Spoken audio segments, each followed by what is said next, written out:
एक police officer को solve करना होगा डबल मर्डर मिस्ट्री। दो मर्डर्स हुए हैं और आखिर उस लड़की और उसके बॉयफ्रेंड को किसने मारा। इस गुत्थी को सॉल्व करने में पुलिस और ज्यादा उलझ जाती है क्योंकि उन्हें पता चलता है कि कहीं ना कहीं के इस डबल मर्डर में उस लड़के और लड़की के फैमिलीज भी इन्वॉल्व हो सकते हैं। तो आखिर इस डबल मर्डर का जिम्मेदार कौन है, जानेंगे आज की कहानी में, जो है 2023 में रिलीज हुई हर चैप्टर 1। कहानी की शुरुआत होती है अंधेरे रात से। घने जंगल में हम एक लड़की को भागते हुए देख रहे थे। वो बहुत डरी हुई थी और उसके पीछे अपने मुंह को ढके हुए एक आदमी बंदूक लेकर उसके पीछे दौड़ रहा था। लड़की किसी तरह जान बचाकर भाग रही थी, लेकिन आखिर में वो आदमी गोली मारकर उस लड़की को मार डालता है। इसके बाद हम देखते हैं एएसपी अर्चना को, जो एक वेयर हाउस में छुपी हुई थी और एक गैंगस्टर बंदूक लेकर उसे ढूंढ रहा था। आखिर में वो उसे ढूंढ लेता है और उस दिन को याद करके अर्चना घबरा कर नींद से उठ जाती है। वो अपने दिन के लिए तैयार हो रही थी, तभी उसे कॉल आता है और वो तुरंत एक बंजर पड़े अम्यूजमेंट पार्क पहुंचती है जो जंगल जैसा दिखता है।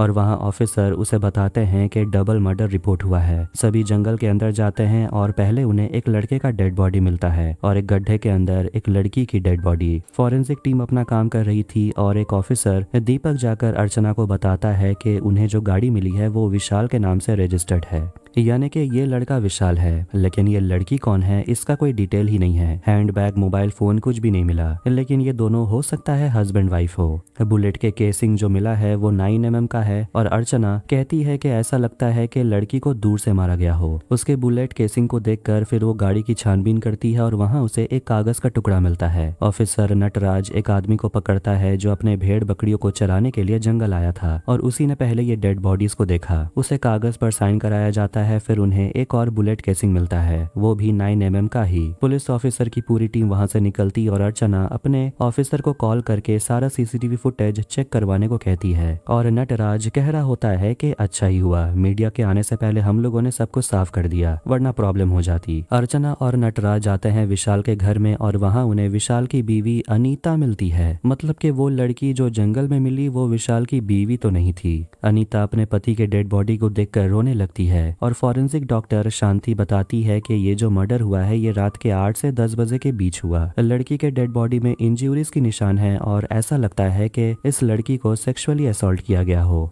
और विशाल की बात की जाए तो उसका लेफ्ट जॉ टूटा हुआ है। बुलेट अभी भी उनके बॉडी के अंदर ही है और अब बस रिपोर्ट आने की ही देरी है। अर्चना बाहर आकर अनीता और उसके भाई अनिल से बात करती है और बताती है कि प्रोसेस जब तक पूरा नहीं हो जाता हम तब तक बॉडी हैंडओवर नहीं कर सकते। क्या आप लोगों को किसी पर शक है? अनिल कहता है कि जितना वो जानता है विशाल का किसी से भी झगड़ा नहीं था, वो तो फाइनेंशियल कंसल्टेंट था डेलॉइट कंपनी में। अर्चना जानना चाहती है कि उसके साथ जो लड़की थी वो कौन थी, लेकिन अनिल कहता है उसे भी नहीं पता।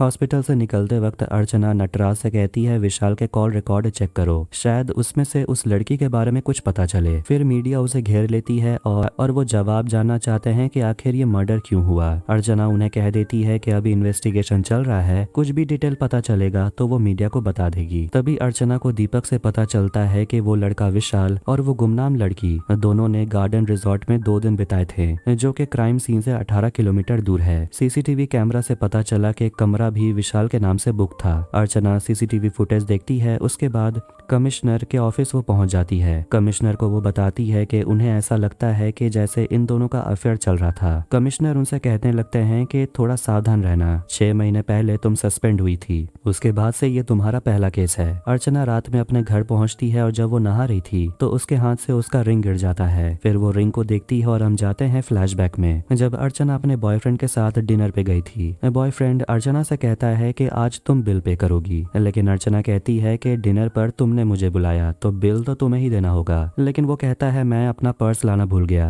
अर्चना कहती है तुम हमेशा ऐसा ही करते हो, तुम्हारे साथ डिनर पर मैं कभी नहीं आऊंगी। फिर जैसी वो बिल पे करने जा रही थी वहाँ उसे रिंग देखने को मिलता है, मतलब कि उसका बॉयफ्रेंड उसे प्रपोज कर रहा था और उसके पास उसका वॉलेट भी है। अर्चना ब्लश करने लगती है। फिर वो अपने बॉयफ्रेंड के साथ बिताए गए अच्छे पलों को याद करती है और अगले दिन गवर्नमेंट गवर्नमेंट हॉस्पिटल में दीपक अर्चना को बताता है कि लड़की का आइडेंटिटी मिल गया। उस लड़की का नाम है स्वाति। उसकी माँ मिसिंग रिपोर्ट लिखवाई थी और स्वाति के हस्बैंड अशोक की डेथ कुछ महीने पहले ही हो गई थी, वो भी एक कार एक्सीडेंट में। हॉस्पिटल में स्वाति की माँ भी आई है, लेकिन फिलहाल वो अपनी बेटी के डेड बॉडी को देखकर बेहोश हो गई, तो इसीलिए उसे पूछताछ अभी नहीं किया जा सकता। उन्हें टीवी पर देखने को मिलता है कि मीडिया को पता चल गया है कि लड़के और लड़की का नाम विशाल और स्वाति था। यहाँ तक कि स्वाति के साथ सेक्सुअल असॉल्ट हुआ था। ये सब कुछ टीवी पर दिखाया जा रहा था और एक आदमी को देखते हैं जो ये सब देखकर थोड़ा परेशान हो जाता है। अब मीडिया को ये सब खबर कहीं से तो मिल रहा था, इसीलिए अब पुलिस को थोड़ा सावधान रहना पड़ेगा। विशाल और स्वाति का अफेयर चल रहा था, लेकिन उसे मारा क्यों गया ये सब कुछ जानने के लिए वो परिवार वालों से पूछताछ करना शुरू करते हैं। और अर्चना चली जाती है अनीता से मिलने के लिए, जो बताती है कि उसका और विशाल का लव मैरिज हुआ था और उसे अफेयर के बारे में कुछ भी नहीं पता। उसे तो बस इतना ही पता था कि विशाल बिजनेस ट्रिप के लिए कहीं जा रहा था। उसके बाद अनीता अपने पति के दोस्त के बारे में बताने लगती है, जो है कार्तिक और सुरेंद्र। सभी कॉलेज फ्रेंड्स थे। दीपक कॉल करता है और बताता है कि स्वाति की माँ का स्टेटमेंट उसने ले लिया है और वो जा रहा है स्वाति के इन लॉ से मिलने के लिए। तो वहीं बाकी के पुलिस ऑफिसर्स पड़ोसी से पूछताछ कर रहे थे। अर्चना नटराज से पूछती है कि तुम्हें कुछ मिला। नटराज बताता है कि सब तो यही कह रहे हैं कि विशाल और अनीता परफेक्ट कपल थे। अर्चना कहती है परफेक्ट कपल जैसा कुछ नहीं होता। अर्चना इसके बाद जाती है फॉरेंसिक डिपार्टमेंट और वहाँ की डॉक्टर बताती है कि स्वाति के नाखून और गाड़ी के सीट बेल्ट से 2 तरह के डीएनए मिले हैं। मतलब कि वहाँ पर और 2 लोग थे और उन दोनों आदमियों की एज लगभग 25 से 35 साल के बीच होगी, लेकिन उनका डीएनए क्रिमिनल डाटाबेस से मैच हुआ ही नहीं। और बैलिस्टिक रिपोर्ट की बात की जाए तो वो कल तक आएगा। दीपक अर्चना को बताता है कि स्वाति के ससुराल से उसे क्या पता चला। वो कहता है कि अशोक बहुत ज्यादा पीता था, इसी वजह से उसके और स्वाति के बीच हमेशा झगड़ा होते रहता था और अशोक के जाने के बाद स्वाति अपने इन लॉज से टच में नहीं रहती थी। उसने कॉल लॉग्स भी चेक किया, लेकिन कुछ भी एबनॉर्मल नजर नहीं आया। फिर उसे फोन आता है और वो वहां से चला जाता है। अर्चना नटराज से कहती है इंक्वायरी लिस्ट में जितने भी 25 से 35 साल के लोग हैं उन्हें पूछताछ के लिए बुलाने। दीपक को सीसीटीवी फुटेज में वही जंगल के पास वाले रास्ते में एक ऐसा टाटा वैन देखने को मिलता है जिसका नंबर प्लेट फेक था। अर्चना कहती है कि इस गाड़ी को ढूंढने के लिए। तीसरे दिन हम ऑफिसर कपिल रेड्डी को देखते हैं, जो एक घर में जाते हैं अपने पुलिस फोर्स के साथ और उन्हें वहां पर एक बूढ़े आदमी की डेड बॉडी मिलती है। वो अपने सीनियर को इन्फॉर्म कर देते हैं और जंगल वाले रास्ते में पुलिस की टीम उस टाटा वैन को ढूंढने में लगी होती है। तो वहीं अर्चना इंक्वायरी लिस्ट में लोगों से पूछताछ कर रही थी और विशाल का जिम ट्रेनर बताता है कि विशाल और स्वाति उनके क्लाइंट्स थे। और फिर विशाल के दोस्त से भी पूछताछ की जाती है और अनिल को भी बुलाया जाता है और सब यही कह रहे होते हैं कि विशाल के साथ जो भी हुआ वो बहुत बुरा हुआ। अशोक का भाई किशोर को भी बुलाया जाता है पूछताछ के लिए, जो बताता है कि 6 महीने पहले उसके भाई की डेथ हो गई थी। उसके बाद से वो स्वाति से नहीं मिला। दीपक को वो टाटा वैन मिल जाता है जिसमें बच्चे खेल रहे थे और वो तुरंत अर्चना को कॉल करके बता देता है कि उन्हें वैन मिल गया, लेकिन नंबर प्लेट नकली होने के साथ साथ चेसिस नंबर से भी टैंपर किया गया है। अर्चना कहती है किसी एक्सपर्ट को बुलाकर गाड़ी का वीआई नंबर पता करो, मुझे जानना है कि उस गाड़ी का ओनर कौन है। लैब से कैलाश का फोन आता है और अर्चना तुरंत लैब के लिए चली जाती है, लेकिन उसके गाड़ी के पीछे एक और गाड़ी था और अर्चना नटराज को कॉल करके कहती है कि मैं तुम्हें गाड़ी का नंबर भेज रही हूँ, पता करके बताओ ये गाड़ी किसकी है। अर्चना लैब पहुंचती है तो कैलाश उसे बताता है कि ये बंदूक एक टर्किश गन है और यही बंदूक 6 महीने पहले इस्तेमाल करके शेषाद्री प्रसन्ना को मारा गया था। ये सब सुनते ही अर्चना थोड़ी डिजी महसूस करने लगती है और हम जाते हैं 6 महीने पहले के फ्लैशबैक में, जहाँ अर्चना केशव नाम के गैंगस्टर को पकड़ने के लिए उसके वेयर हाउस में जाने के लिए निकलती है और हम देखते हैं कि उसका बॉयफ्रेंड उसी के टीम में काम करता था और वो एक पुलिस ऑफिसर था और उसी का नाम शेषाद्री था। वो जब सभी वेयर हाउस पहुंचते हैं तो बैकअप टीम का कॉल आता है कि उनकी गाड़ी खराब हो गई है, आने में 1 घंटा लगेगा। लेकिन अर्चना और उसकी टीम को और इंतजार नहीं करना, वो अंदर चले जाते हैं। फिर उनके और गुंडों के बीच गन फायर शुरू हो जाती है और शेषाद्री को गोली लग जाती है और वो वहीं मर जाता है। इसके बाद अर्चना बहुत टूट गई थी और उसके मरने के 2 हफ्ते के बाद वो कमिश्नर के पास जाती और गैंगस्टर केशव का फाइल देती है। वहाँ 2 एनआईए के ऑफिसर्स भी आए होते हैं जो केशव को पकड़ना चाहते हैं। अर्चना उनके साथ देने के लिए मान जाती है क्योंकि वो किसी भी तरह केशव को मारना चाहती थी, लेकिन कमिश्नर उसे कहते हैं बाहर जाकर इंतजार करने। वो ऑफिसर बताने लगते हैं कि केशव देश के लिए बहुत बड़ा थ्रेट है क्योंकि वो कश्मीरी मिलिटेंट्स को हथियार सप्लाई करता है और उसे पकड़ना पुलिस ऑफिसर के बस का नहीं है। कमिश्नर केशव को पकड़ने का केस एनआईए ऑफिसर्स को दे देते हैं।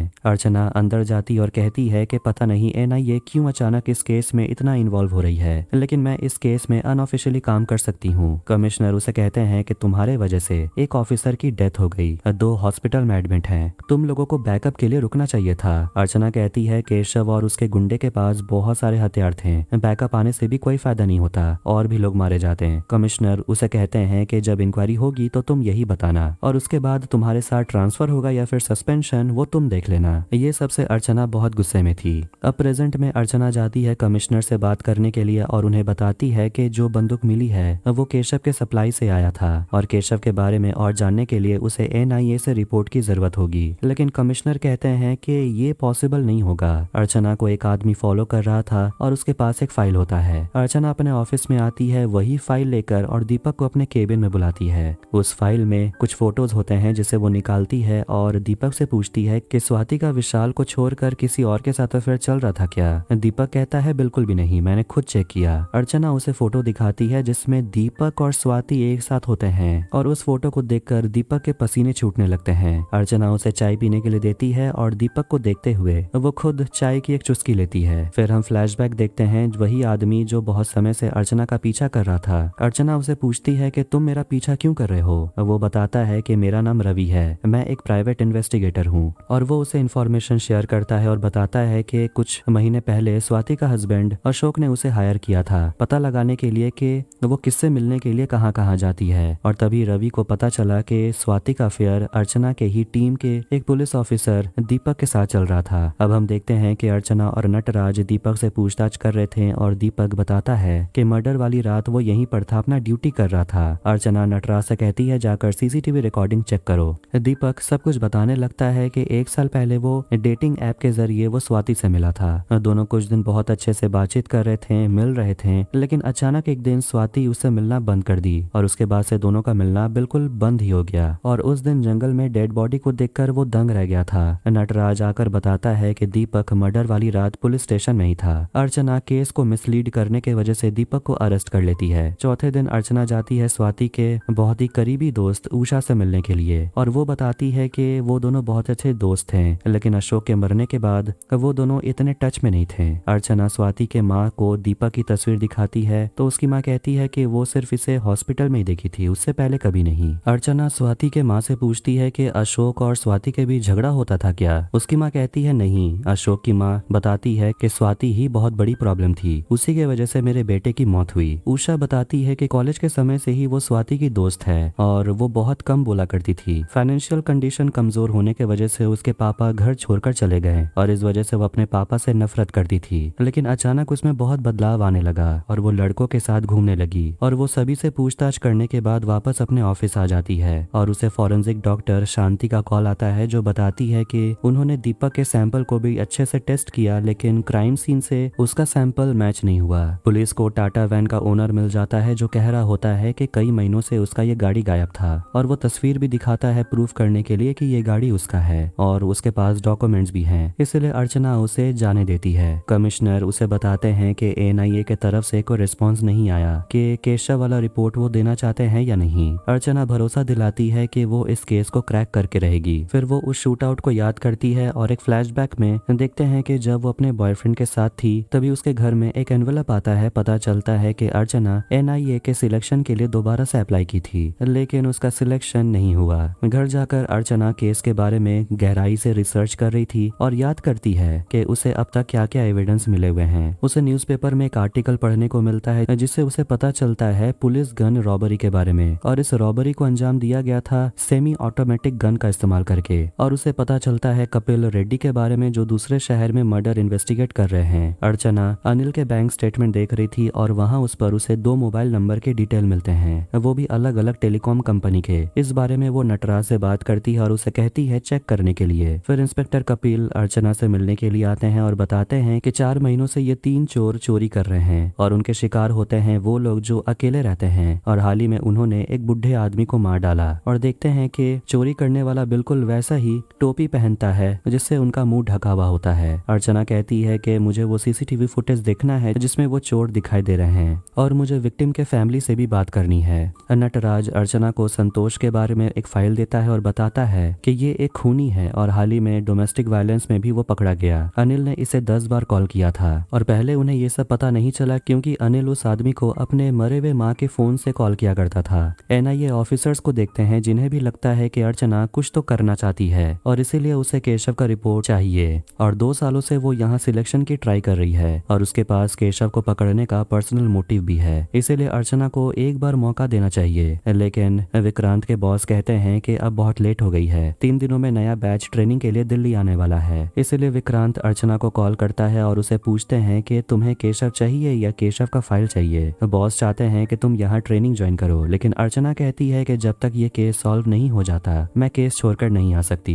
नटराज एक टीम के साथ निकलता है संतोष को पकड़ने के लिए उसके गैरेज जाकर, लेकिन वो गूगल मैप का इस्तेमाल करते हैं और एक पतले से रास्ते में फंस जाते हैं और सोचने लगते हैं कि आखिर इतने पतले से रास्ते में कोई गैरेज क्यों बनाएगा। अर्चना अनिल से पूछताछ करती है और उसे पूछती है कि तुम संतोष से कांटेक्ट क्यों कर रहे थे। वो कहता है क्योंकि मैं उसे गाड़ी ठीक करवाने के लिए उसके गैरेज गया था। अर्चना उसे कहती है कि तुम्हें नहीं पता कि उसका क्रिमिनल रिकॉर्ड है, हर एक कॉल लगभग 30 मिनट का होता था, गाड़ी रिपेयर करवाने के लिए इतना कौन बात करता है। तब जाकर अनिल बताने लगता है कि एक दिन उसे पता चला कि विशाल का दूसरी लड़की स्वाति के साथ अफेयर चल रहा था, इसलिए उसने संतोष को कॉल किया और वो उसे कहता है कुछ भी हो जाए विशाल स्वाति से नहीं मिलना चाहिए, दोनों को किसी तरह दूर रखो। पर वो कहता है कि हम लोग उसे सिर्फ डराना चाहते थे, मारने का कोई प्लान नहीं था। नटराज और बाकी पुलिस को संतोष मिल जाता है, लेकिन संतोष वहां से भाग जाता है नटराज पे हमला करके और उसे कीचड़ में गिराकर। फिर वो सोच रहे होते हैं कि संतोष को पकड़ने के लिए क्या किया जाए। अर्चना अपना दिमाग लड़ाती है और मीडिया में अपना बचपन का फोटो देखकर वो टीवी में फेक न्यूज फैला देती है कि संतोष ने 12 साल की अर्चना को किडनैप किया है और पब्लिक से डिमांड करते हैं कि संतोष जहां भी है अगर वो दिखे तो पुलिस को इन्फॉर्म करने के लिए। अगले दिन अर्चना रॉबरी के विक्टिम से मिलती है और उन्हें सेमी ऑटोमेटिक बंदूक की तस्वीर दिखाती और पूछती है क्या वो चोर लोग यही बंदूक यूज कर रहे थे, लेकिन चोरी हुआ था 3 महीने पहले और इस वजह से उन्हें याद नहीं है कि उनका बंदूक कैसा दिखता था।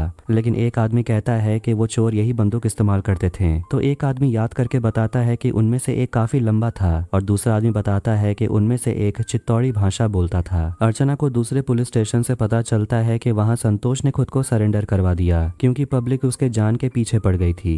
अर्चना फॉरेंसिक डॉक्टर को कॉल करती है और उसे कहती है रॉबरी केस में हमें जो डीएनए सैंपल मिले हैं उसे डबल मर्डर क्राइम सीन में जो सैंपल मिले हैं उन दोनों को मैच कर देखने के लिए, और देखते हैं कि डीएनए मैच हो जाता है और शांति अर्चना को कॉल करके बता देती है कि जिस चोर ने उस बूढ़े आदमी को मारा उसी ने स्वाति का खून किया है। पुलिस संतोष से पूछताछ करते हैं और वो बताता है कि अनिल तो बस स्वाति को डराने के लिए कह रहा था, हमने कोई खून नहीं किया। धमकाने पर वो और कहने लगता है कि आजकल पैसों के लिए वो गाड़ी चुराकर चेसिस नंबर बदलने का काम करता है। उसे लगा पुलिस इसीलिए उसे पकड़ने के लिए आई है। अर्चना उसे टाटा वैन की तस्वीर दिखाती है और संतोष कहता है कि वो इस गाड़ी को पहचानता है। वो धनंजय के बारे में बताता है जो चित्तौड़ में रहता है और कई बार वो संतोष के पास आया है चोरी की बाइक बेचने के लिए और पार्ट्स बेचकर संतोष उसे आधा पैसा दे दिया करता था। एक दिन धनंजय उसके पास आता है यही टाटा वैन लेकर। धनंजय के फोन नंबर को ट्रैक करने से पता चलता है कि वो कर्नाटक स्टेट बॉर्डर के पास है, रायचूर में। अगले दिन अर्चना, कपिल और नटराज निकलते हैं रायचूर के लिए और वहाँ के लोकल पुलिस ऑफिसर से मिलते हैं। वो सभी मिलकर एक जंगल के अंदर जाते हैं और वहाँ उन्हें धनंजय और उसका साथी मिल जाता है और तीसरा साथी को पकड़ने के लिए वो जंगल के और अंदर जाते हैं। पहले तो वो आदमी पुलिस को चकमा देकर भाग जाता है, लेकिन आखिर में अर्चना उसके पैर में गोली मारती है और उसे पकड़ लिया जाता है और वो बताता है कि एक डीलर ने उसे कांटेक्ट किया था ये काम करने के लिए और वो कॉन्ट्रैक्ट देने वाला कोई और नहीं बल्कि विशाल का छोटा भाई किशोर था, वही स्वाति को मारना चाहता था। अर्चना और नटराज किशोर को पकड़ने के लिए जाते हैं और पुलिस स्टेशन में उसे पूछताछ करते हैं। वो बताता है कि वो सिर्फ यही चाहता था कि स्वाति फिर से किसी लड़के के जिंदगी के साथ ना खेले। अर्चना उस चोर से पूछती है किशोर ने तो ऐसा नहीं कहा था कि उस लड़की को मार देने के लिए, तुमने उस लड़की को क्यों मारा? हम देखते हैं कि जंगल में उस रात क्या हुआ था। तीनों मिलकर विशाल और स्वाति को जबरदस्ती गाड़ी से निकालते हैं और वो मिलकर स्वाति का रेप करते हैं। आखिर में जब विशाल स्वाति को बचाने के लिए आगे आता है तो वो चोर मिलकर विशाल को मार देते हैं और स्वाति को भी आखिर में गोली मार देते हैं। अर्चना किशोर से पूछती है कि क्या तुम इस औरत को ऐसे ही देखना चाहते थे? तुम्हारा भाई खुद कितना ड्रिंक करता था? किशोर बताता है कि जब अपने भाई के डेड बॉडी को देखकर निकल रहा था तो उसे उसके भाई का सामान दे दिया जाता है जिसमें एक फोटो होता है जहां दीपक और स्वाति एक साथ थे। उसे बहुत गुस्सा आता है कि स्वाति विशाल का मरने के बाद किसी और के साथ घूम रही है। स्वाति को विशाल के मौत का जरा भी दुख नहीं था।